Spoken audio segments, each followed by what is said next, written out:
Dans ce chapitre, nous verrons comment se présente l'interface de VS Code pour la première fois et nous verrons aussi comment créer un fichier dans VS Code.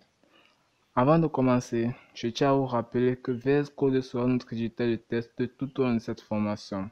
Il est bon de travailler avec le même éditeur de test. Je ne dis pas que les autres éditeurs de test ne sont pas performants, mais c'est bien d'être dans la même lancée pour que s'il y a un problème, on puisse résoudre ensemble. Alors, j'ai fait un tuto montrant comment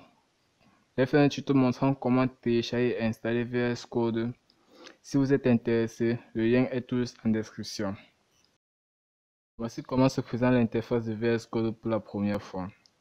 Il est constitué de plusieurs barres et d'espaces de travail. Nous allons commencer tout d'abord par la barre d'onglets.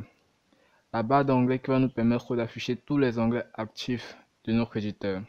Comme là présentement, nous n'avons qu'un seul onglet actif qui n'est d'autre que l'onglet prise en main.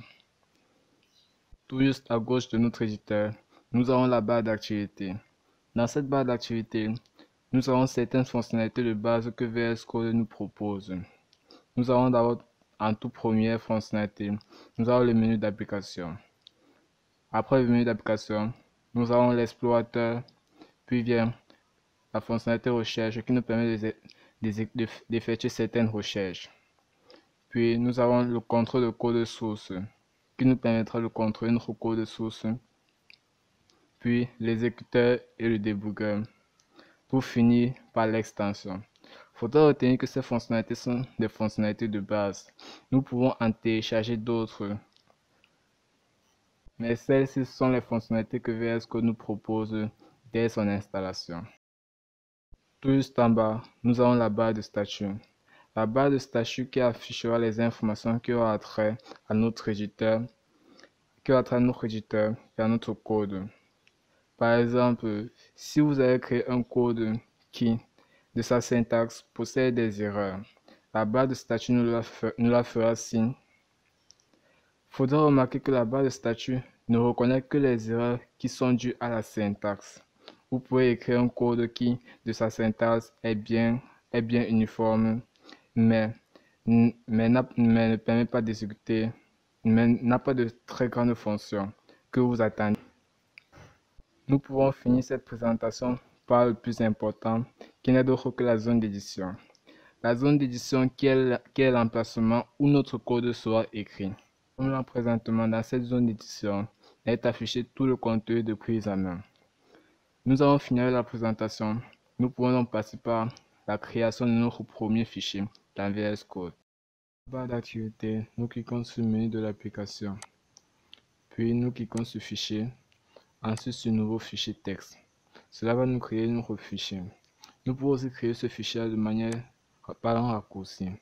Nous avons juste à faire CTRL-N. Voilà, ça nous a ouvert notre fichier. Après ça, ouvert notre fichier, la prochaine étape à faire, c'est de sauvegarder le fichier. CTRL-S. Ça nous affiche une fenêtre. Première chose à faire, c'est de chercher son emplacement dans lequel on va sauvegarder. Moi, je vais sauvegarder dans mon bureau. Je clique dans bureau, puis je choisis l'extension de mon fichier, qui n'est d'autre que HTML, vu qu'on va coder toute cette formation en HTML avec d'autres. Puis on donne un nom à ce fichier, je vais écrire mon premier fichier. Après avoir fini, nous pouvons maintenant enregistrer notre fichier.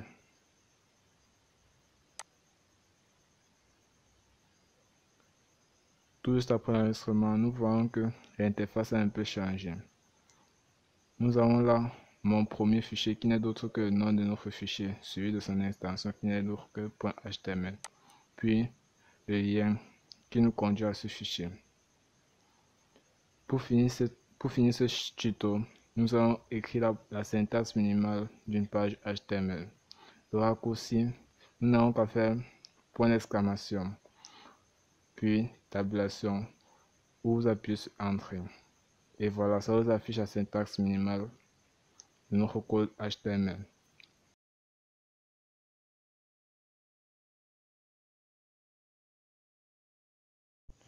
Merci d'avoir suivi cette vidéo jusqu'à la fin. J'espère qu'elle vous a plu. Si vous voyez mes vidéos et que vous trouvez que je fais du bon contenu, vous pouvez me soutenir me soutenir soit en vous abonnant ou en faisant un don via ma page YouTube. Cela me fera plaisir et m'encouragera à créer d'autres contenus aussi de bonne qualité que ceci.